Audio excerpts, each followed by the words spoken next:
നമസ്കാരം. മലയാളി വാർത്ത ആനുകാലികത്തിലേക്ക് സ്വാഗതം ശ്രീ കെ എം ഷാജഹാൻ. കാര്യങ്ങൾ കൈവിട്ടു. ഇനി PV അൻവറിന് രക്ഷയില്ല. പാർട്ടി അണികളോട് അൻവറിനെതിരെ കളത്തിലിറങ്ങാൻ പാർട്ടി സെക്രട്ടറി MV ഗോവിന്ദൻ്റെ ആഹ്വാനം. ഒരു പക്ഷേ പാർട്ടി പ്രവർത്തകർ എവിടെ വെച്ചെങ്കിലും ഇനി അൻവറിനെ കണ്ടാൽ എന്താണ് സംഭവിക്കാൻ പോവുക എന്ന് നമുക്ക് മുൻകൂട്ടി പറയുക വയ്യ.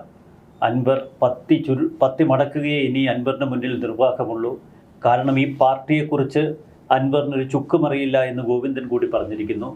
പാർട്ടി സംവിധാനത്തെക്കുറിച്ച് പൂർണ്ണമായി അറിഞ്ഞിരുന്നു എങ്കിൽ ഇത്തരം വിലകെട്ട പ്രസ്താവനകൾ അൻവർ നടത്തില്ലായിരുന്നുവെന്നാണ് MV ഗോവിന്ദൻ പറഞ്ഞിരിക്കുന്നത്. വിഷപ്പാമ്പാണെങ്കിൽ പോലും പാല് കൊടുത്ത് വളർത്തിയാൽ അവർ തിരിഞ്ഞു കുത്താറില്ല എന്ന് AK ബാലൻ പറയുന്നു. ഏറ്റവും വലിയ ഒരു കളയായിരുന്നു അൻവർ എന്ന് പാർട്ടിയുടെ സ്വരാജിനെ പോലെയുള്ള നേതാക്കൾ പറയുന്നു. ആ കള ഞങ്ങൾ പറിച്ചെറിഞ്ഞു, ഇനി കൈകാര്യം ചെയ്യും എന്ന സൂചനയാണ് MV ഗോവിന്ദൻ്റെ പക്കൽ നിന്ന് നമ്മൾ കേൾക്കുന്നത്. കാര്യങ്ങൾ കൈവിട്ടു എന്ന് വേണോ ഈ ഘട്ടത്തിൽ കരുതാൻ? പിന്നെ നമ്മൾ 2-3 കാര്യങ്ങൾ നമ്മൾ കാണണം. ഇപ്പോൾ ഈ പാർട്ടിയെ സംബന്ധിച്ചിടത്തോളം പറയുകയാണെങ്കിൽ ഞാൻ പല പ്രാവശ്യം പറഞ്ഞിട്ടുണ്ട്, തുണിലും തുറുമ്പിലും ഉള്ളൊരു പാർട്ടിയാണ് ഈ പാർട്ടി. അതിൻ്റെ കണക്കുകളൊക്കെ ഞാൻ പല പ്രാവശ്യം പറഞ്ഞിട്ടുണ്ട്. പക്ഷേ നമ്മൾ ഈ പാർട്ടി ഇങ്ങനെയൊക്കെ പറയുമ്പോൾ അതിൻ്റെ ഒരു ആധികാരികതയെക്കുറിച്ചിട്ട് നമ്മളൊന്ന് ചിന്തിക്കണം. 2-3 കാര്യങ്ങൾ ഇപ്പോൾ എൻ്റെ മനസ്സിൽ വരികയാണ്. ഒന്ന്, അൻവർ വയനാട് ലോക്സഭാ തെരഞ്ഞെടുപ്പിൽ സ്വതന്ത്ര സ്ഥാനാർത്ഥിയായി മത്സരിച്ചിരുന്നു. അത് എന്നാണ് 2014 DAC-യിലായിരുന്നു.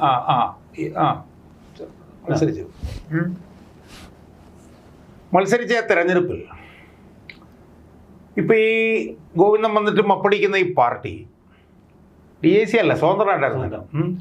ഈ പാർട്ടി ഇവിടെ CPIയുടെ സ്ഥാനാർത്ഥിയാണ് അവിടെ മത്സരിച്ചത്. 4ാം സ്ഥാനത്തായിരുന്നു. 4ാം സ്ഥാനത്ത് വയനാട് അൻവർ ഈ CPM-ലേക്ക് വരുന്നതിന് മുമ്പ് ലോക്സഭാ തെരഞ്ഞെടുപ്പിൽ നിന്ന് മത്സരിച്ചപ്പോൾ 4ാം സ്ഥാനാർത്ഥി. 4ാം സ്ഥാനം. 4ാം സ്ഥാനം എന്ന് പറഞ്ഞാൽ LDF-ൻ്റെ സ്ഥാനാർത്ഥിയായിട്ടാണ് CPIയുടെ സ്ഥാനാർത്ഥി മത്സരിച്ചത്. കെട്ടിവെച്ച കാശ് അന്ന് ഈ അൻവറിനോട് ഏറ്റുമുട്ടി ഈ LDF-ന് നഷ്ടപ്പെട്ട ഒരു കഥ. ഏറനാട് മണ്ഡലത്തിലല്ലായിരുന്നു, ലോക്സഭ വയനാട് ലോക്സഭ. അപ്പം അത് പിന്നെ ഈ പാർട്ടി ഒന്ന് ഓർക്കുന്നത് നന്നായിരിക്കും എന്ന് എനിക്ക് തോന്നുന്നു. രണ്ടാമത് ഒരു കാര്യം ഓർക്കേണ്ടത് 2012 മെയ് 4-ാം തീയതി നടന്നൊരു സംഭവ വികാസമാണ്. അതാണ് TP ചന്ദ്രശേഖരൻ വധം. TP ചന്ദ്രശേഖരൻ വധത്തിലാണല്ലോ ഈ പറഞ്ഞ പോലെ ഈ ആളിറങ്ങി ചെയ്യും എന്നുള്ളത് പ്രായോഗികമാക്കിയത്. ഇറക്കി വിട്ടു. പക്ഷെ അത്തരം ഗുണ്ടകളെ ഇപ്പൊ കിട്ടാനില്ല എന്ന് പറയാം. അല്ല, ഞാനതിലേക്ക് വരാം. അപ്പോൾ ഗുണ്ടകളെ കൊണ്ട് അത് കൈകാര്യം ചെയ്യിപ്പിച്ചു. ഗുണ്ടകളെ കൊണ്ട് അത് കൈകാര്യം ചെയ്യിപ്പിച്ചതിന് 2 പ്രത്യാഘാതം CPM അനുഭവിച്ചു. ഒന്ന്, 2 തെരഞ്ഞെടുപ്പിൽ തോറ്റു. 2, കണ്ണൂർ ജില്ലയിലെ CPM-ൻ്റെ ഏറ്റവും പ്രധാനപ്പെട്ട നേതാക്കളായിരുന്ന PK കുഞ്ഞനന്ദൻ ജയിലിൽ കിടന്ന് ചത്തു. ജയിലിൽ കിടക്കുമ്പോൾ പോലും പാനൂർ ഏരിയ സെക്രട്ടറി ആയിരുന്നു. ജയിലിൽ കിടന്ന് ചത്തു. ഇനി ഇപ്പോൾ ഉള്ള അവസ്ഥ തന്നെ എന്താ? ഇപ്പം തന്നെ കണ്ണൂരത്തെ ഏറ്റവും പ്രധാനപ്പെട്ട നേതാക്കന്മാരിൽ ഒരാളായിട്ടുള്ള P ജയരാജൻ ഷുക്കൂർ വധക്കേസിൽ വിചാരണ നേരിടാൻ പോവുകയാണ്. പിന്നെ ഒരു കതിരൂർ മനോജ് വധക്കേസിലും അയാൾ പ്രതിയാണ്. അതിലും മിക്കവാറും വിചാരണ അയാൾ നേരിടും. പിന്നെ തെരഞ്ഞെടുപ്പ് രംഗത്ത് നമ്മൾ കണ്ടു, 2019 നമ്മൾ കണ്ടു, 2024 കണ്ടു. ഈ പറഞ്ഞ ഈ പെരുപ്പിച്ചിങ്ങനെ ബലം പിടിച്ച് നിൽക്കുന്ന ഈ ഗോവിന്ദൻ്റെ പാർട്ടി 2019 എത്ര സീറ്റാണ് കിട്ടിയെന്ന് നമ്മൾ കണ്ടു, 2024 എത്ര സീറ്റാണ് കിട്ടിയത് എന്ന് നമ്മൾ കണ്ടു. അപ്പോൾ ഗോവിന്ദൻ ഇങ്ങനെയൊക്കെ പറയുമ്പോൾ ഗോവിന്ദൻ വിചാരിക്കേണ്ട ഒരു കാര്യം, ഗോവിന്ദൻ വിചാരിക്കുന്നുള്ളൊരു പാർട്ടിയല്ല ഈ പാർട്ടി എന്നുള്ളതാണ്. അതിൽ ഒരുപാട് മാറ്റങ്ങൾ വന്നു. അല്ല, ഗോവിന്ദൻ പാർട്ടിയെ കുറിച്ച് പറഞ്ഞു, ഒരു ചുള്ളിക്കമ്പ് വേണമെങ്കിൽ ഓടിക്കാം. അതെ, ഇത് ചുള്ളിക്കമ്പുകളുടെ ഒരു കെട്ടാണ്. അല്ലാതെ ആരോഗ്യമുള്ള പച്ചക്കമ്പുകളാണ് ഇപ്പോൾ പാർട്ടിയിൽ എന്ന് ഗോവിന്ദൻ പോലും അംഗീകരിക്കുന്നില്ല. ചുള്ളിക്കമ്പുകളാണ്. ചുള്ളിക്കമ്പുകളാണെങ്കിൽ എല്ലാം കൂടെ ഒരുമിച്ച് വെച്ചാൽ ഓടിക്കാൻ പറ്റില്ലെന്നായിരിക്കണം ഉദ്ദേശിച്ചത്. അതെ അതെ. പക്ഷേ ഈ പാർട്ടി ഗോവിന്ദൻ പറയുന്നൊരു പാർട്ടി അല്ല എന്ന് ഗോവിന്ദനും നല്ലപോലെ അറിയാം എന്നാണ് എനിക്ക് തോന്നുന്നത്. പക്ഷെ ഗോവിന്ദൻ്റെ മാധ്യമ സമ്മേളനം അങ്ങ് ശ്രദ്ധിച്ചു എങ്കിൽ ഒരു കാര്യം വ്യക്തമാകും. ഗോവിന്ദന് ഭയമാണ് അൻവറിനെ. എന്തെങ്കിലുമൊക്കെ ഇനിയും അൻവർ വെളിപ്പെടുത്തുമോ എന്ന ഭയം ഗോവിന്ദൻ്റെ വാക്കുകളിലുണ്ട്. ഞാൻ ചങ്ങലക്കിട്ട് കിടക്കുന്നു എന്ന് മാത്രമല്ലേ അൻവർ പറഞ്ഞുള്ളൂ എന്നൊക്കെ ഒരു ഒഴുക്കൻ മട്ടിലാണ് ഗോവിന്ദൻ പറയുന്നത്. അല്ലാതെ ഇതിലെ 2-3 കാര്യങ്ങൾ ഞാനതൊന്ന് ഒരു ഭാഗം തീർന്നിട്ട് ഞാൻ പോവാം. ഈ CPM ഇപ്പോഴത്തെ പഴയ CPM അല്ല എന്ന് പറയാൻ കാരണം 2024 തെരഞ്ഞെടുപ്പിൽ നമ്മൾ ആരും സ്വപ്നത്തിൽ വിചാരിക്കാത്ത നിലയിൽ CPMൽ നിന്ന് വലിയ തോതിൽ വോട്ട് BJPയിലേക്ക് പോകുന്നത് നമ്മൾ കണ്ടു. അതിൻ്റെ വിശദാംശങ്ങളിലേക്കൊന്നും ഞാൻ പോകുന്നില്ല. ന്യൂനപക്ഷത്തിൻ്റെ ഭാഗത്തു നിന്നും ഒരു ഒഴുക്കുണ്ടായി. അല്ല, BJPയിലേക്ക് CPMൻ്റെ അണികളുടെ വോട്ട് വലിയ തോതിൽ പോയത് നമ്മൾ കണ്ടു. അപ്പോൾ പഴയ CPM അല്ല ഇപ്പോഴത്തെ CPM. ഇന്നിപ്പോൾ പോരാളി ഷാജി എന്ന് പറഞ്ഞ ഒരാൾ ഇട്ടൊരു പോസ്റ്റുണ്ട്, അവരുടെ ഫേസ്ബുക്കിൽ വന്നിട്ടുള്ള പോസ്റ്റുണ്ട്. ആ പോസ്റ്റിൽ പറയുന്നത് വലിയ പാർട്ടിയായിരുന്നു CPM, 45% വരെ വോട്ടുണ്ടായിരുന്നു CPM. ആ CPMൽ അന്നുണ്ടായിരുന്ന എല്ലാ നേതാക്കന്മാരും ഇപ്പോഴും CPMലുണ്ട്. പക്ഷേ ഇന്ന് CPMന് 6% വോട്ടേ ഉള്ളൂ. നമ്മളത് കാണണം. ഇപ്പോഴും ആദരാഞ്ജലി എഴുതിയ റീത്ത് പോയിട്ടില്ല, അവർ പോയിട്ടുണ്ട്. അതെ. അപ്പോൾ അൻവറിൻ്റെ ഏറ്റവും പുതിയ പത്രസമ്മേളനം നടന്നതിന് ശേഷവും പോരാളി ഷാജി എടുത്തിരിക്കുന്ന നിലപാട് എന്താണ് അതിൽ നിന്ന് വളരെ വളരെ വ്യക്തമാണ്. ഈ ഗോവിന്ദൻ്റെയൊക്കെ പ്രശ്നം എന്താണെന്ന് വെച്ച് കഴിഞ്ഞാൽ ഗോവിന്ദനൊക്കെ എന്തോ എവിടെയോ പിന്നെ ഈ പറഞ്ഞ പോലെ ഈ മനോവ്യാപാരത്തിൽ ഏർപ്പെട്ടുകൊണ്ടിരിക്കുകയാണ്. ഞാൻ നേരത്തെ സൂചിപ്പിച്ചു പോരാളി ഷാജിയുടെ ഫേസ്ബുക്ക് പോസ്റ്റിന്റെ അവസാനം പറയുന്ന നേതാക്കളല്ല പാർട്ടി, അണികളെതിരായാൽ പിന്നെ നേതാക്കൾക്ക് പുല്ലുവില, തെറ്റുകൾ തിരുത്താനുള്ളതാണ്, മസിൽ പിടിച്ച് നിന്നതുകൊണ്ടായില്ല. ഇതിനു മുമ്പ് അവരിട്ട പോസ്റ്റിൽ എന്താ പറഞ്ഞത്? പിണറായി പോയാലും പാർട്ടി വേണം. അതെ. ഞാൻ നേരത്തെ ഒരു സമയത്ത് പിന്നെ സോമനോട് പറഞ്ഞു, അൻവർ അഡ്രസ്സ് ചെയ്യുന്നത് ആദ്യ അവസാനവും പാർട്ടി സഖാക്കളെയാണ്. 2, അൻവർ എതിർക്കുന്നത് പാർട്ടിയുടെ അഴിമതിവൽക്കരണത്തെയും ക്രിമിനൽ വൽക്കരണത്തെയുമാണ്. അൻവർ എതിർക്കുന്നത് പി ശശിയാണ്, അൻവർ എതിർക്കുന്നത് റിയാസിനെയാണ്. അപ്പോൾ അൻവർ എതിർക്കുന്നത് യഥാർത്ഥത്തിൽ പാർട്ടിയിലെ ലക്ഷക്കണക്കിന് വരുന്ന അണികൾ നേതൃത്വത്തിനെതിരെ എന്താണോ ചിന്തിക്കുന്നത് അതാണ് പരസ്യമായി അൻവർ പുറമേക്ക് പറയുന്നത്. ഇത് വളരെ വളരെ പ്രധാനം. അല്ല, ഇത് പാർട്ടി അണികളിലും ശക്തമാണ്. റിയാസിനെതിരെയുള്ള പ്രതികരണങ്ങൾ, അതാണ് ഞാൻ പറഞ്ഞത്. പിണറായി വിജയന്റെ ഇപ്പോഴത്തെ ഈ ഒരു പൊതു മാറ്റം, കുടുംബത്തിന് വേണ്ടി ജീവിക്കുന്ന കാരണവരായി കേരളം ഭരിക്കുന്നു, ഇതൊക്കെ അണികളെ വല്ലാണ്ട് സ്വാധീനം. അണികൾക്ക് പറയാൻ കഴിയാത്ത, എന്നാൽ അണികൾ ഈ നേതൃത്വത്തിനെതിരെ എന്താണോ ശരിയെന്ന് വിശ്വസിക്കുന്ന അതേ കാര്യങ്ങളാണ് VS അച്യുതാനന്ദൻ പറഞ്ഞത്. മനസ്സിലായി? VS അച്യുതാനന്ദൻ്റെ അഡീഷണൽ പ്രൈവറ്റ് സെക്രട്ടറി മാത്രമായിരുന്ന ഞാൻ പറയുന്നതും ചെറിയൊരു തരത്തിൽ അണികൾക്ക് പറയാൻ പറ്റാത്ത, പറയണം എന്നവർ വിചാരിക്കുന്ന കാര്യങ്ങളാണ്. മനസ്സിലായി? അൻവർ എന്ന് പറഞ്ഞ ആളെന്താണ് പറയുന്നത്? ഇത് തന്നെയാണ് പറയുന്നത്. മനസ്സിലായി? രണ്ടാമത്തെ ഒരു പ്രധാനപ്പെട്ട കാര്യം എന്താ? ഇത് പറയുന്നത് എപ്പോഴാണ്? ഇത് പറയുന്നത് പാർട്ടിയുടെ സമ്മേളനങ്ങൾ നടന്നെങ്കിൽ. പാർട്ടിയുടെ സമ്മേളനങ്ങൾ നടന്നില്ലെങ്കിൽ ഇത് പറയുന്നത് അങ്ങ് പോകും. പക്ഷെ പാർട്ടിയുടെ സമ്മേളനങ്ങൾ നടക്കുമ്പോൾ ഇത് പറയുക എന്ന് പറഞ്ഞാൽ ഒരു കനലെടുത്ത് കുറേ ചുള്ളിക്കമ്പുകളുടെ കൂട്ടത്തിൽ ഉണങ്ങിക്കിടക്കുന്ന കുറേ ഇതിനകത്തോട്ട് ആ കനലെറിയുന്ന അപ്പോൾ അതങ്ങ് കത്ത് പിടിക്കുകയാണ്. മനസ്സിലായി? പിന്നെ സ്വയമന പ്രധാനപ്പെട്ട ഒരു വിഷയം തന്നെ സ്വയമന, അതായത് കുറച്ച് അൻവർ ഇത്തരത്തിൽ പൊട്ടിത്തെറിക്കാതിരുന്നിരുന്നു എങ്കിൽ കുറേയേറെ ഒരു പാർട്ടി നേതാക്കളുടെ രഹസ്യ പിന്തുണയെങ്കിലും അയാൾക്ക് കിട്ടില്ലായിരുന്നു. സ്വയമൻ മനസ്സിലാക്കേണ്ടത്, സ്വയമൻ വിശ്വസിക്കുന്നുണ്ടോ ഇത് പാർട്ടിയിൽ നിന്ന് പിന്തുണ കിട്ടാതെ ഈ ലെവലിലേക്ക് ഇയാൾക്ക്? ഒരിക്കലുമില്ല.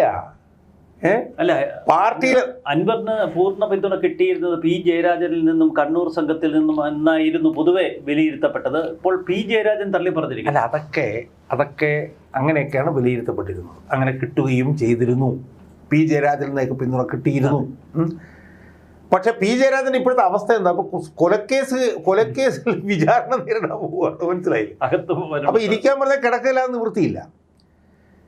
നമ്മളിതിനു മുമ്പ് ചർച്ച ചെയ്ത സ്വയമനെ ഒരു മാസമായി അൻവർ ഈ വിഷയവുമായി രംഗത്തുണ്ട്.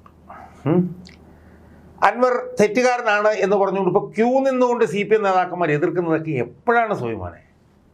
പിണറായിയെ തള്ളി പിണറായിക്ക് നിൽക്കാനിരിക്കാൻ പറ്റാത്ത അവസ്ഥ കൊണ്ടുവന്നപ്പോഴാണ് ഇവരെല്ലാവരും ഇറങ്ങുന്നത്. മറ്റാരും ശ്രദ്ധിക്കാത്തൊരു പോയിന്റാണ് അങ്ങ് പറഞ്ഞത്. ഇതുവരെ പിണറായി വിജയനെ തള്ളി കുഴിയിലിട്ട് തീ കത്തിക്കുന്നത് വരെ എല്ലാവരും നോക്കി നിന്നു. ഇപ്പോൾ തീ കൊളുത്തി കഴിഞ്ഞപ്പോൾ ആളുകളൊക്കെ ചില പ്രതികരണങ്ങളുമായി രംഗത്തെത്തി. ചിലതല്ല, സോയ്മനൊന്ന് ആലോചിച്ച് പോകും. 3-4 ആഴ്ചയായി അയാൾ ഇറങ്ങിയിട്ട് അയാൾ ഒരു 10-15 പത്രസമ്മേളനങ്ങളെങ്കിലും നടത്തി കഴിഞ്ഞു. ഈ പാർട്ടിക്ക് ആർജവം ഉണ്ടായിരുന്നെങ്കിൽ മുഖ്യമന്ത്രി പിണറായി വിജയന്റെ പത്രസമ്മേളനത്തിന് മുൻപ് ഈ PV അൻവറിനെ ഇടതുപക്ഷത്ത് നിന്ന് പുറത്താക്കാമായിരുന്നു MP ഗോവിന്ദന്. സോയ്മോനെ, പാർട്ടിക്ക് ഞാൻ പറയുന്നത്, പാർട്ടിയുടെ തെറ്റായ നയങ്ങൾക്കെതിരെ ശബ്ദമുയർത്തിയ ഒരു മനുഷ്യനെ 51 വെട്ടി 2012 കൊന്ന പാർട്ടിയാണ് ഈ പാർട്ടി. ഏത് 12 വർഷത്തിന് മുമ്പാണ് TP ചന്ദ്രശേഖരനെ കൊല്ലുന്നത്. അല്ല, കൊലപ്പെടുത്തിയെന്ന് മാത്രമല്ല, കൊലപാതകത്തിന് ശേഷം പിണറായി വിജയന്റെ വാക്കുകൾ അപ്പം അങ്ങനെ കൊലക്കുത്തിയെന്നും കൊലക്കുത്തിയായിരിക്കുമെന്ന അങ്ങനെയൊക്കെ ചെയ്യാൻ കഴിയുന്നൊരു പാർട്ടി അൻവറിന്റെ 14 പത്രസമ്മേളനം കഴിയുന്നതിനും വരെയും ഉണ്ടായിരുന്നു. അൻവർ 15ാമത്തെ പത്രസമ്മേളനം നടത്തിയപ്പോൾ പുതിയതായിട്ടൊന്നും പറഞ്ഞില്ല. ഓരോ പത്രസമ്മേളനം കഴിയുമ്പോഴും മുഖ്യമന്ത്രിയുടെ ഓഫീസിൽ നിന്ന് അങ്ങോട്ട് വിളിച്ചുകൊണ്ടിരുന്നു, അൻവറെ ഇനി പത്രസമ്മേളനം നടത്തരുത്, എന്തെങ്കിലും പറയാനുണ്ടെ നേരിട്ട് പറയാം എന്നൊക്കെ അങ്ങോട്ട് പ്ലീഡ് ചെയ്തുകൊണ്ടിരുന്നു. ഇത് അൻവർ എന്ന് മാത്രമല്ല, അൻവർ പറഞ്ഞ വേറെ കാര്യം എന്താണ്, അവിടുന്ന് ഫോൺ കോൾ വന്നപ്പോൾ ഞാൻ ഫോൺ ഓഫ് ആക്കിയിട്ടിരുന്നു പറഞ്ഞു. എന്നെ വിളിച്ചു, എൻ്റെ സ്റ്റാഫിനെ വിളിച്ചു, എൻ്റെ സെക്യൂരിറ്റി ഓഫീസറെ വരെ വിളിച്ചു ഞാൻ. അപ്പം TP ചന്ദ്രശേഖരൻ എന്ന് പറഞ്ഞാൽ പാർട്ടിയുടെ ഒരു ഭാരവാഹിയായിരുന്നു, പാർട്ടിക്കാരനായിരുന്നു. അയാളെപ്പോലും ഇത്രയും നീചവും നിഷ്ഠൂരമായിട്ട് കൊല്ലാൻ കഴിയുന്ന ഒരു പാർട്ടിയിൽ 14ാമത്തെ പത്രസമ്മേളനവും 15ാമത്തെ പത്രസമ്മേളനം അൻവറിനെ സംബന്ധിച്ച് ഒരു വ്യത്യാസമില്ലായിരുന്നു. അയാൾ അടിക്കുന്ന അടി മുഴുവൻ കൊള്ളുന്നത് പിണറായി വിജയൻ്റെ മസ്തകത്തിനായിരുന്നു. ഇപ്പോൾ KK രമ പറഞ്ഞൊരു നിർണായകമായിട്ടുള്ള പോയിന്റ് ഉണ്ട്. എന്താണെന്ന് അറിയാം, വളരെ സിമ്പിളാണ്, പക്ഷെ അത് വളരെ ഹാർഡ് ഹിറ്റിങ്ങാണ്. അവർ പറഞ്ഞു പൊളിറ്റിക്കൽ സെക്രട്ടറി ആയിട്ടുള്ള P ശശിക്കെതിരായിട്ടാണല്ലോ അൻവറിൻ്റെ അടി മുഴുവൻ. ആരാണ് P ശശി? P ശശി എന്ന് പറയുന്നത് പൊളിറ്റിക്കൽ സെക്രട്ടറി ആണെന്നുള്ളതിലുപരി പാർട്ടി നയങ്ങൾ നടപ്പിലാക്കാൻ പാർട്ടി വെച്ചിരിക്കുന്ന ആളാണ് P ശശി. അപ്പൊ സ്വാഭാവികമായും പാർട്ടിയാണ് P ശശി. അതെ അല്ലേ? അപ്പൊ അൻവറിന്റെ ആരോപണത്തിന് മറുപടി പറയാൻ പാർട്ടിക്കായിരുന്നു ഉത്തരവാദിത്വം. പാർട്ടി മറുപടി പറഞ്ഞില്ല എന്ന് മാത്രമല്ല, അൻവറിനെ തിരുത്തിയില്ല. അതൊന്ന് പ്രധാനപ്പെട്ട പോയിന്റ് എന്താണ്, പാർട്ടി നയങ്ങൾ നടപ്പിലാക്കാൻ പാർട്ടി മുഖ്യമന്ത്രിയുടെ ഓഫീസിൽ വെച്ച ആളാണ് P ശശി. അപ്പൊ P ശശി തെറ്റിയെന്ന് പറഞ്ഞാൽ പാർട്ടി തെറ്റിയെന്നാണ് അതിന്റെ അർത്ഥം എന്നാണ് രമ പറയുന്നത്. കറക്റ്റ് പോയിന്റ് ആണത്. കാരണം പാർട്ടിയുടെ നമ്മുടെ ഫലത്തിൽ പിണറായി വിജയൻ കൊണ്ടുവന്ന് വെച്ചാണെന്നൊക്കെ പറയുന്നെങ്കിലും പാർട്ടിയുടെ പ്രതിനിധിയായിട്ടുള്ള അയാൾ അവിടെ ഇരിക്കുന്നത്. അപ്പോൾ അയാൾ കൊള്ളക്കാരനും കാട്ടുകള്ളനുമാണെന്ന് 14 പത്രസമ്മേളനം നടത്തുന്നിടം വരെ ഈ P ജയരാജൻ ഉണ്ടായിരുന്നില്ല, തോമസ് ഐസക് ഉണ്ടായിരുന്നില്ല, M സ്വരാജ് ഉണ്ടായിരുന്നില്ല, P രാജീവ് ഉണ്ടായിരുന്നില്ല, ശിവൻകുട്ടി ഉണ്ടായിരുന്നില്ല, ഒരുത്തരും ഒരു കുഞ്ഞുകുട്ടി പരാതിയും ഉണ്ടായിരുന്നില്ല. അവസാനം ഒരു പത്രസമ്മേളനത്തിൽ അയാൾ പുതിയതായിട്ട് വലിയ കാര്യമായിട്ടൊന്നും പറഞ്ഞില്ല. അപ്പോഴാണ് ഇവരെല്ലാവരും രംഗത്ത് വരുന്നത്. മനസ്സിലായി? ഇനി ഇന്നിപ്പോൾ ഗോവിന്ദൻ പത്രസമ്മേളനം നടത്തി. സോ ഇതിനകത്തൊരു പ്രധാനപ്പെട്ട പ്രശ്നം എന്താ, അൻവർ കാര്യകാരണ സഹിതമാണ് എല്ലാം പറയുന്നത്. ഇപ്പം ശശിക്കെതിരെ പറഞ്ഞാലും ADGP എല്ലാം അയാൾ, ഞാൻ പറഞ്ഞ അവരൊക്കെ മാറ്റി നിർത്താം നമുക്ക്. അയാളുടെ പ്രധാനപ്പെട്ട ടാർഗറ്റുകൾ എന്ന് പറഞ്ഞാൽ ഒന്ന് P ശശി, ഒന്ന് ADGP അജിത് കുമാർ, ഒന്ന് സുജിത് ദാസ്. പക്ഷേ ആത്യന്തികമായ ലക്ഷ്യം വെക്കുന്ന പിണറായി വിജയനെ റിയാസ് അല്ലല്ല, ഞാൻ പറഞ്ഞു വരുന്ന പോയിന്റ് ഈ 3 പേർക്കെതിരെ കൃത്യമായിട്ടുള്ള രേഖകളുടെയും തെളിവുകളുടെയും അടിസ്ഥാനത്തിലാണ് അയാൾ ഈ പത്രസമ്മേളനങ്ങൾ മുഴുവൻ നടത്തിക്കൊണ്ടിരിക്കുന്നത്. സ്വാഭാവികമായും അതിനെതിരെ പാർട്ടിയിൽ നിന്ന് പ്രതികരണം വരേണ്ടത് ഈ പാർട്ടി ലക്ഷക്കണക്കിന് 100കണക്കിന് രക്തസാക്ഷികളുടെ പാർട്ടിയാണെന്നും ചോരപ്പുഴ കൂടെ ഒഴുകി വന്നതാണെന്നും ഈ പാർട്ടിയെ കുറിച്ചിട്ട് അൻവറിന് ചുക്കും അറിയില്ല, ഇങ്ങനെയാണോ പറയേണ്ടത്? ചോര മാംസമൊക്കെ കൊടുത്തു അൻവർ പറഞ്ഞ കാര്യങ്ങൾക്ക് കാര്യകാരണ സഹിതം ഗോവിന്ദൻ പോലും കൊടുക്കണ്ട. ആ മീശയില്ലാത്ത ചെറുക്കനുണ്ടല്ലോ സ്വരാജ്, അവനെ കൊണ്ട് പോലും അതിന് മറുപടി കൊടുപ്പിച്ചാൽ മതി. പക്ഷെ ആ മറുപടി എങ്ങനെ ആയിരിക്കണമായിരുന്നു? കാര്യകാരണ സഹിതം ഇയാൾക്ക് മറുപടി കൊടുക്കണമായിരുന്നു. ആ മറുപടി കൊടുത്തിട്ടില്ല. ഇന്നലെ തന്നെ CPM മറുപടി കൊടുക്കാൻ ശ്രമിച്ചു, പക്ഷെ അതിനെ പരിഹസിച്ചു തള്ളി അൻവർ. അൻവറിന്റെ വീട്ടുമുറ്റത്ത് വിരട്ടലും വിലപേശലും വേണ്ട എന്നവർ എഴുതി വെച്ചു. പക്ഷെ അത് പരിഹാസത്തോടെ ഇന്ന് അൻവർ തള്ളിക്കളഞ്ഞു. അൻവറിന്റെ നീക്കങ്ങൾ നമ്മളൊന്ന് പരിശോധിച്ചാൽ കൃത്യമായി ചതുരംഗ കളിയിലെ കരുക്കൾ നീക്കുന്നത് പോലെ ആദ്യം അൻവർ മലപ്പുറം SP നേരെ തിരിയുന്നു, SP ക്യാമ്പ് ഓഫീസിലേക്ക് ചെല്ലുന്നു. അന്ന് ക്യാമ്പ് ഓഫീസിൽ കയറ്റാതെ ഒരു പാറാവുകാരൻ സ്ഥലം MLA തിരിച്ചയക്കുമ്പോൾ നമ്മൾ ഓർത്ത് വളരെ ദുർബലനായ ഒരു MLA ആണ്. അതിനു മുന്നിൽ ഇയാൾ നിരാഹാരമിരിക്കുമ്പോൾ സമൂഹ മാധ്യമങ്ങൾ ഇയാളെ പരിഹസിച്ചു. എന്നാൽ പിന്നീട് SP-ക്കെതിരെ SP-യിൽ നിന്ന് സുജിത് ദാസ് എന്ന മറ്റൊരു SP-യിലേക്ക്, അതിനുശേഷം അജിത് കുമാർ എന്ന ADGP-യിലേക്ക്, പിന്നീട് P ശശിയിലേക്ക്, അതിനും ശേഷമാണ് മുഖ്യമന്ത്രി പിണറായി വിജയനിലേക്ക്, വീണ വിജയനിലേക്ക്, റിയാസിലേക്ക്. അയാൾ കഴിഞ്ഞ ഒരു മാസം കൊണ്ട് വളരെ ശാസ്ത്രീയമായി കരുക്കൾ നീക്കി ഇവർക്കെതിരെയുള്ള യുദ്ധം നയിക്കുകയായിരുന്നില്ലേ? ഇത് തിരിച്ചറിയാനുള്ള ആർജവവും സാമാന്യ ബുദ്ധിയും വിവേകവും ഒന്നും ഈ പാർട്ടിക്ക് ഉണ്ടായിരുന്നില്ല.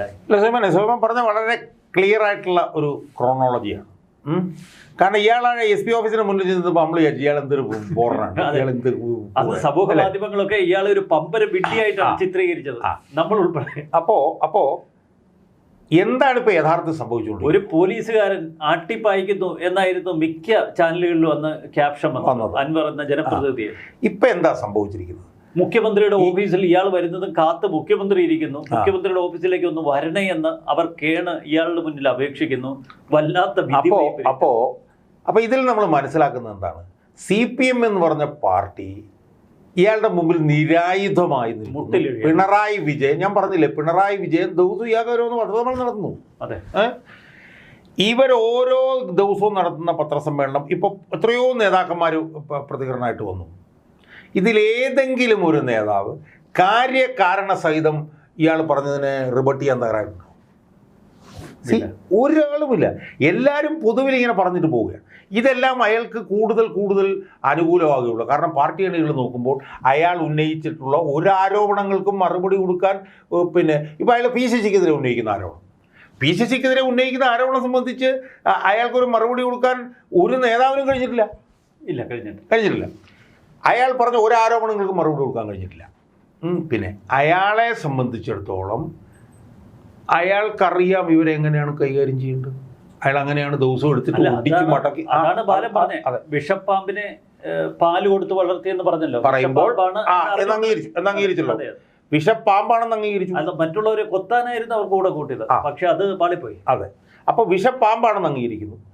തോമസ് ഐസക് പറയുന്നു പാർട്ടിയെ നന്നാക്കാൻ വേണ്ടിയിട്ടുള്ള കാര്യങ്ങളല്ല. അപ്പോൾ പാർട്ടിയെ നന്നാക്കാൻ വേണ്ടിയിട്ടുള്ള വിമർശനങ്ങളുണ്ട്, വിമർശനത്തിന് സ്കോപ്പ് ഉണ്ടെന്ന്. അല്ല, ഇന്നിപ്പം ഒരു മാധ്യമ സമ്മേളനത്തിൽ അൻവർ പറയുന്നത്, നിങ്ങളല്ലേ പറഞ്ഞത് മറുനാടനെ പിടിക്കാൻ, നിങ്ങൾ പറഞ്ഞതിന്റെ പേരിലല്ലേ ഞാൻ അവരെ പിടിക്കാൻ പോയത്. ഇതൊക്കെയാണ് ഇയാൾ ചോദിച്ചുകൊണ്ടിരിക്കുന്നത്. ഞാൻ പറഞ്ഞത് അത് ഉൾപ്പെടെ ഇപ്പം മറുനാടനുമായി ബന്ധപ്പെട്ട് അൻവർ ഉന്നയിക്കുന്ന ആരോപണങ്ങൾക്കുൾപ്പെടെ മറുപടിയില്ല. അതെല്ലാം ഓപ്പൺ എൻഡഡ് ആയിട്ട് കിടക്കുകയാണ്. പിന്നെ ഇതിനകത്തുള്ള പ്രശ്നം ഇതാണ് സോമനി, ഞാൻ നേരത്തെ പറഞ്ഞു വാളെടുത്തവൻ വാളാൽ എന്ന് പറഞ്ഞു. അൻവറിനെ വളർത്തിക്കൊണ്ടുവന്ന് ഇപ്പം അൻവറിന് മുമ്പിൽ നിരായുധരായിട്ട് നിൽക്കുകയാണ്. നമ്മൾ നേരത്തെ പറഞ്ഞല്ലോ, ഈ കഴിഞ്ഞ 8 വർഷക്കാലം പിണറായി വിജയൻ ചെയ്ത എല്ലാ ചെറ്റത്തരങ്ങളെയും എല്ലാ വൃത്തികേടുകളെയും ഏറ്റവും ആദ്യം വന്ന് ന്യായീകരിച്ചുകൊണ്ടിരുന്ന ആളാണ് അൻവർ. അതെ, മനസ്സിലായി? എന്ത് വൃത്തികേട്. ഇപ്പം സ്വർണ്ണക്കള്ളക്കടത്തിൻ്റെ കാര്യം തന്നെ എടുക്കുക. ഇപ്പം സ്വർണ്ണക്കള്ളക്കടത്തിന് ഇതിൻ്റെ ആളാണ് പിണറായി വിജയൻ എന്നാണ് അൻവർ പറയുന്നത്. അല്ല, ഇപ്പൊ കള്ളക്കടത്തിന് പിന്നിൽ ആരാണെന്നുള്ള തർക്കമാണ് നടക്കുന്നത്. ഒരു വശത്ത് പിണറായി വിജയൻ പറയുന്നു കള്ളക്കടത്തിന്റെ നേതാവ് PV അൻവറാണെന്ന്, അപ്പുറത്ത് അൻവർ പറയുന്നു കള്ളക്കടത്തിന്റെ ചുക്കാൻ പിടിക്കുന്ന ADGPയും P ശശിയും പിന്നെ മുഖ്യമന്ത്രിയുടെ അനുഗ്രഹം ഉണ്ടെന്ന്. ഞാൻ ഇതിനകത്ത് പറയുന്നൊരു പോയിന്റ്, അത് സോമൻ പറഞ്ഞൊരു വശം. വേറൊരു വശം ഞാൻ പറയട്ടെ. ഇപ്പം കഴിഞ്ഞ ദിവസം അൻവറിനോട് ചോദിച്ചു, ഈ ADGP അജിത് കുമാർ, സുജിത് ദാസും ഒക്കെ ഈ സ്വർണ്ണക്കള്ളക്കടത്തുമായിട്ട് ബന്ധപ്പെട്ട്, സ്വർണ്ണം പൊട്ടിക്കലുമായിട്ട് ബന്ധപ്പെട്ട് ഇത് മുഖ്യമന്ത്രിയുടെ അറിവില്ല നടക്കും. എന്തൊരു കൂട്ട ചോദ്യമാണ് നിങ്ങൾ ചോദിക്കുന്നത്. അത് എങ്ങനെ മുഖ്യമന്ത്രിയുടെ അറിവില്ല നടക്കും എന്ന് ചോദിക്കുന്ന അൻവർ സ്വർണ്ണക്കള്ളക്കടത്ത് കേസിൽ പിണറായി വിജയനായിട്ട് ബന്ധപ്പെട്ട ആരോപണം വന്നപ്പോൾ അന്ന് മിണ്ടിയിട്ടില്ല. സ്വപ്ന സുരേഷ് വന്നപ്പോഴത്തേക്കും മിണ്ടിയിട്ടില്ല. ശിവശങ്കരൻ ജയിലിൽ കിടന്നു. ശരിക്കും ADGP അജിത് കുമാറിനെ പോലെ തന്നെ ആയിരുന്നല്ലോ ശിവശങ്കരൻ, അല്ലേ? ആ ശിവശങ്കരൻ ജയിലിൽ കിടന്നപ്പോൾ അന്ന് പിണറായി വിജയന്റെ പൂർണ്ണമായിട്ടുള്ള പിന്തുണക്കാരനായിരുന്നു. ഈ കേരളത്തിലെ മറ്റേതെങ്കിലും ഒരു മുഖ്യമന്ത്രിക്കെതിരെ ഈ കള്ളക്കടത്ത് ആരോപണം ഉയർന്നിട്ടുണ്ടോ? ഇന്ത്യയിലെ തന്നെ മുഖ്യമന്ത്രിമാർക്കെതിരെ ഒരു പക്ഷേ ഈ സ്വർണ്ണക്കള്ളക്കടത്ത് പോലെയുള്ള കള്ളക്കടത്ത് ആരോപണങ്ങൾ ഉയരാറുണ്ടോ? അത്ര ഞാൻ ഇതൊന്ന് പറഞ്ഞു തന്നിട്ട് ഞാൻ അതിലേക്ക് കൂടെ വരാം. അപ്പോൾ ശിവശങ്കരൻ ജയിലിൽ കിടന്നപ്പോഴോ, സ്വർണ്ണക്കള്ളക്കടത്ത് ആരോപണം വന്നപ്പോഴോ, ഡോളർ കള്ളക്കടത്ത് ആരോപണം വന്നപ്പോഴോ, മറ്റേ കരിമണൽ കർത്തായുടെ ഇയാളുടെ മകൾക്കെതിരെ ആരോപണം വന്നപ്പോൾ അന്നൊക്കെ പിണറായി വിജയന്റെ അച്ഛനായിരുന്നു, അല്ല അൻവറിന്റെ അച്ഛനായിരുന്നു പിണറായി, അന്നൊക്കെ പിതാവായിരുന്നു, ചാവേറായിരുന്നു. അന്നൊക്കെ ഞാൻ എൻ്റെ സ്വന്തം. അപ്പം അതിനകത്തൊക്കെ വലിയൊരു ഇരട്ടത്തപ്പിനൊരു അംശം കിടപ്പുണ്ട്. ഇതുപോലെ തന്നെ തെളിവുണ്ടായിരുന്നായിരുന്നു പിണറായിന്റെ മകള് 1,72,00,000 രൂപ മേടിച്ചത്. ആ സമയത്തൊക്കെ ഈ പറഞ്ഞ പോലെ വിശ്വസ്ത വിനീത വിധേയനും ഇംഗ്ലീഷ് പറഞ്ഞ ബ്ലൂ ഐഡ് ബോയ് ആയിരുന്നു. അന്നും സ്വർണ്ണക്കള്ളക്കടത്ത് ആരോപണമാണ് വന്നത്, ഇന്നും സ്വർണ്ണക്കള്ളക്കടത്ത് ആരോപണം ഉന്നയിക്കുന്നു. അപ്പോൾ സോമൻ, ഇതിനകത്ത് പ്രധാനപ്പെട്ട പ്രശ്നം അങ്ങനെ ഉയർന്നു വന്നിട്ടില്ല എന്ന് പറയുമ്പോഴും ഈ ആരോപണങ്ങളെല്ലാം ഉയർന്നു വന്ന പിണറായി വിജയൻ ഇപ്പോഴും അൺസ്കേത്തഡാണ്. പിണറായി വിജയൻ ഒരു പ്രശ്നമില്ല. അവിടെയാണ് BJP എന്ന് പറഞ്ഞാൽ. പിന്നെ തൃശ്ശൂർ വന്ന് മോഡി എന്താ പറഞ്ഞിട്ട് പോയത്? മുഖ്യമന്ത്രിയുടെ ഓഫീസിൽ കൂടെ സ്വർണ്ണക്കള്ളക്കടത്ത് നടക്കുന്നു, മുഖ്യമന്ത്രിയുടെ ഓഫീസിന് അറിവില്ലാതെ എങ്ങനെയാണ് നടക്കാൻ പോയത്? അയാളുടെ പൊടി എന്നിട്ട് അയാൾ പോയി. അയാളത് പോയതുകൊണ്ടാണ് അയാൾക്ക് തൃശ്ശൂർ സീറ്റ് കിട്ടി. അപ്പം ഇങ്ങനെയുള്ള ആരോപണങ്ങൾ വരുന്നു. ആ ആരോപണങ്ങളിൽ പിന്നെ അൻവറിൻ്റെ നിലപാടിൽ ഒരുപാട് ഇരട്ടത്താപ്പുകളുണ്ട്, അതിലിത് ആരും സംശയവുമില്ല. പക്ഷേ നോട്ട് വിത്ത് സ്റ്റാൻഡിങ് ആ ഇരട്ടത്താപ്പുകൾ അതെല്ലാം ഉണ്ടെന്ന് പറയുമ്പോഴും പിണറായി വിജയനെ നെഞ്ചു വിരിച്ച് നിന്ന് എതിർക്കാൻ ഇവിടെ ആരും ഇല്ലായിരുന്നു എന്നുള്ളതായിരുന്നു ഇവിടുത്തെ പ്രശ്നം. പിണറായി വിജയൻ്റെ മുമ്പിൽ വരുമ്പോഴത്തേക്ക് മൂക്ക് മുട്ടിച്ചാണ് സതീശൻ നിൽക്കുന്നത് എന്നുള്ളതായിരുന്നു ഇവിടുത്തെ പ്രശ്നം. പിണറായി വിജയൻ്റെ മുന്നിൽ വരുന്ന സതീശൻ ഒരു ഡാം സ്ക്രിബ് ആയിരുന്നു എന്നുള്ളതാണ് ഇവിടുത്തെ പ്രശ്നം, നനഞ്ഞ പടക്കം. പക്ഷെ മറ്റൊരു തലമുണ്ട്. ഇപ്പോൾ മാധ്യമങ്ങൾ നൽകുന്ന ഈ ഒരു ശ്രദ്ധ സതീശനോ മറ്റു പ്രതിപക്ഷത്തെ അംഗങ്ങൾക്കോ കിട്ടിയിരുന്നില്ല. സുഖമോനെ, എന്തുകൊണ്ട്? അതിൻ്റെ കാരണം അൻവർ പറയുന്നവരൊന്നാണെന്നുള്ളത് അവിടെ നിൽക്കട്ടെ, ഞാൻ അതിനോട് യോജിക്കുന്ന ആളുമാണ്. പക്ഷേ സതീശനൊക്കെ സത്യം പറഞ്ഞു കഴിഞ്ഞാൽ എന്തെങ്കിലും ലജ്ജയോ ഉളുപ്പോ ഉണ്ടെങ്കിൽ ഇപ്പോൾ ഈ പ്രതിപക്ഷ നേതാവിൻ്റെ കുപ്പായ ഊരി അൻവറിനെ ഇട്ടുകൊടുത്തിട്ട് നേരെ പറവൂരേക്ക് പോവുകയാണ് ചെയ്യേണ്ടത്. കാരണം ഈ അൻവർ ഉന്നയിക്കുന്ന വിഷയങ്ങൾ യഥാർത്ഥത്തിൽ ഉന്നയിക്കേണ്ട ആളാരാ? അൻവർ ഉന്നയിക്കുന്ന വിഷയങ്ങൾ യഥാർത്ഥമായിട്ട് ഉന്നയിക്കേണ്ടത് VD സതീശനല്ലായിരുന്നു? അല്ല, അത്തരം ആരോപണങ്ങൾ ഉന്നയിച്ചാൽ അവർക്കെതിരെ കള്ളക്കേസ് എടുത്ത് കൊടുക്കുന്ന ശൈലി പിണറായി വിജയനുണ്ട്. അപ്പൊ അതിന്റെ അർത്ഥം എന്താണ്? അപ്പൊ അതിന്റെ അർത്ഥം എന്താണ്? കള്ളക്കേസ് എടുത്താൽ വാലും ചുരുട്ടി ഓടും, അതല്ലേ? ഇവിടെ കള്ളക്കേസ് എടുത്തു കഴിഞ്ഞാൽ അയാൾ വാലും ചുരുട്ടി ഓടില്ല, ഇങ്ങോട്ട് ഓടാവുന്ന ആൾ കള്ളക്കേസല്ല, ഇത് ഒറിജിനൽ കേസുകളല്ലേ? അല്ല, ഞാൻ പറഞ്ഞത് അതാണെങ്കിൽ പോലും അയാൾ തല ഉയർത്തി നിൽക്കുന്നു. മറ്റവരെന്തിനാണ് കള്ളക്കേസിനെ പേടിക്കുന്നത്? ഞാൻ ചോദിക്കുന്നത്, അൻവറിന് കിട്ടിയ ഈ വിവരങ്ങൾ എന്തുകൊണ്ട് VD സതീശന് കിട്ടുന്നില്ല? VD സതീശനല്ലേ കിട്ടേണ്ടത്? അൻവർ ഒരു സ്വന്തം MLA അല്ലേ? VD സതീശന് 29 സ്റ്റാഫില്ലേ സോയിമാനെ? അല്ല, അതിനുള്ള ഉത്തരം പിണറായി വിജയനും ഇപ്പോൾ ഗോവിന്ദനും സ്വരാജും ഒക്കെ പറയുന്നുണ്ട്. കള്ളക്കടത്ത് സംഘത്തിന്റെ ഭാഗമാണ് അൻവർ, അതുകൊണ്ടാണ് ഇത്തരം വിഷയങ്ങൾ. ഞാൻ പറയുന്നത് ഈ കള്ളക്കടത്ത് സംഘത്തിന്റെ ഭാഗമാണ് അയാൾ എന്നുള്ള ആരോപണം 100 തവണ ഉന്നയിച്ചു കഴിഞ്ഞാൽ അത് ശരിയാവുമോ? കള്ളക്കടത്ത് സംഘത്തിന്റെ ഭാഗമാണ് അയാൾ എന്ന് കാര്യകാരണ സഹിതം പറയാനുള്ള എല്ലാ പാരാഫെർണിയലിയും സർക്കാരിൻ്റെ ഇരിക്കില്ലേ?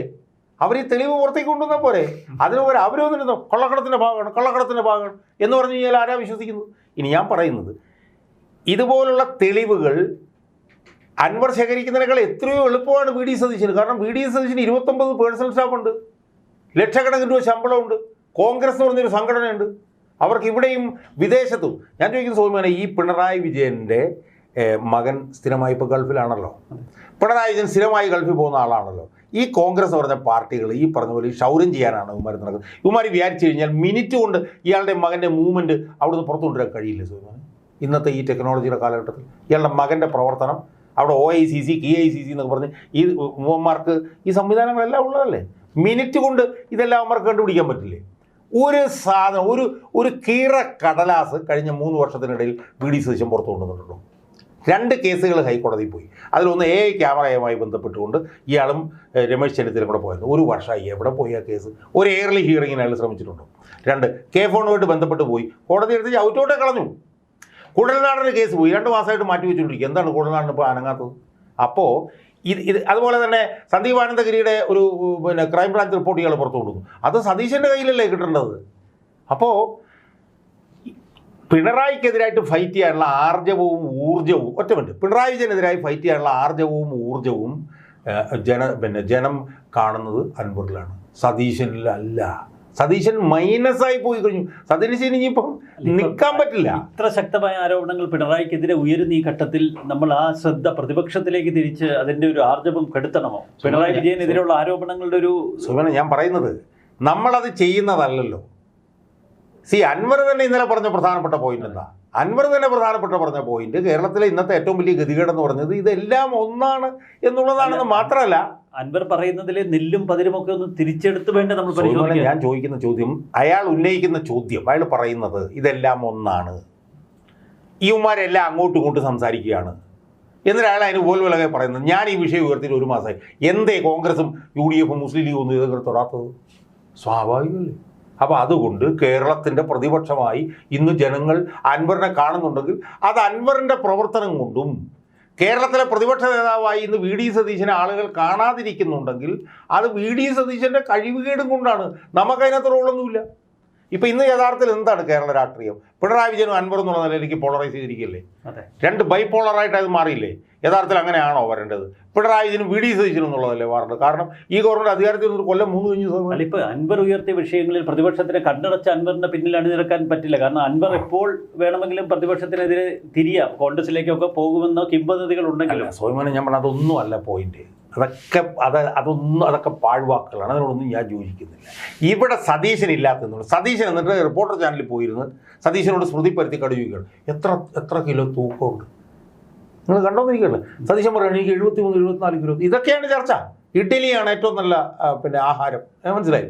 സതീശൻ പോലീസുകാരുമായി ചേർന്ന് നിന്ന് റീലുകൾ എടുത്തിട്ട് അത് പ്രചരിപ്പിച്ചുകൊണ്ടിരിക്കുകയാണ്. രാഷ്ട്രീയമില്ല. അപ്പോൾ അതുകൊണ്ട് ഇതെല്ലാം ഒന്നാണെന്നും ഇതെല്ലാം ഒരേ താല്പര്യമാണ് സംരക്ഷിക്കുന്നതെന്നും പിന്നെ പി വി അൻവർ പറയുമ്പോൾ അത് ജനങ്ങൾ വിശ്വസിക്കുന്നു. അപ്പോൾ ഇന്ന് കേരളം ഒരു പിന്നെ ബൈപോളാർ ഒരു രാഷ്ട്രീയ സാഹചര്യത്തിലേക്ക് മാറിയിരിക്കുകയാണ്. ഒന്ന് പിണറായി വിജയനും ഒന്ന് പി വി അൻവറും. എന്തുകൊണ്ടാണ്? പിണറായി വിജയൻ എന്ന് പറഞ്ഞ ആളെ എഴുന്നേറ്റ് നിന്ന് to stand up and be countered എന്ന് പറഞ്ഞിട്ട് ഇംഗ്ലീഷ് ഉപയോഗമുണ്ട്. അതായത് നിങ്ങൾ എഴുന്നേറ്റ് നിന്ന് നിങ്ങളുടെ വാദഗതി ശക്തമായി പറഞ്ഞാൽ അതിനാണ്. പണ്ടൊക്കെ അച്യുതാനന്ദൻ അങ്ങനെ ചെയ്യുന്നത്. അതുപോലെ പിണറായി വിജയൻ എന്ന് പറയുന്ന ഈ മാഫിയ ബന്ധങ്ങളുള്ള കേരളത്തിൻ്റെ മുഖ്യമന്ത്രിയെ എഴുന്നേറ്റ് നിന്ന് എതിർക്കാൻ അൻവർ എന്ന് പറഞ്ഞിട്ട് ആളാണ് ഇപ്പോൾ രംഗത്ത് വന്നിരിക്കുന്നത്. അതിൻ്റെ പിന്തുണയാണ് അയാൾക്ക് കിട്ടിക്കൊണ്ടിരിക്കുന്നത്. ആ പിന്തുണ വി ഡി സതീശന് കിട്ടുന്നില്ലെങ്കിൽ അത് വി ഡി സതീശൻ്റെ കഴിവ് എടുത്തേ ഉള്ളൂ. നമ്മളല്ല പറയുന്നത്, ജനങ്ങളാണിന്ന് പ്രതിപക്ഷത്തെ കാണുന്നില്ല, വി ഡി സതീശനെ കാണുന്നില്ല, പി കെ കുഞ്ഞാലിക്കുട്ടിയെ കാണുന്നില്ല എന്നൊക്കെ ജനങ്ങളാണ് പറയുന്നത്, നമ്മളല്ല എന്നുള്ളതാണ് എൻ്റെ വാദം. വളരെ നന്ദി ശ്രീ കെ എം ഷാജഹാൻ. നന്ദി, നമസ്കാരം.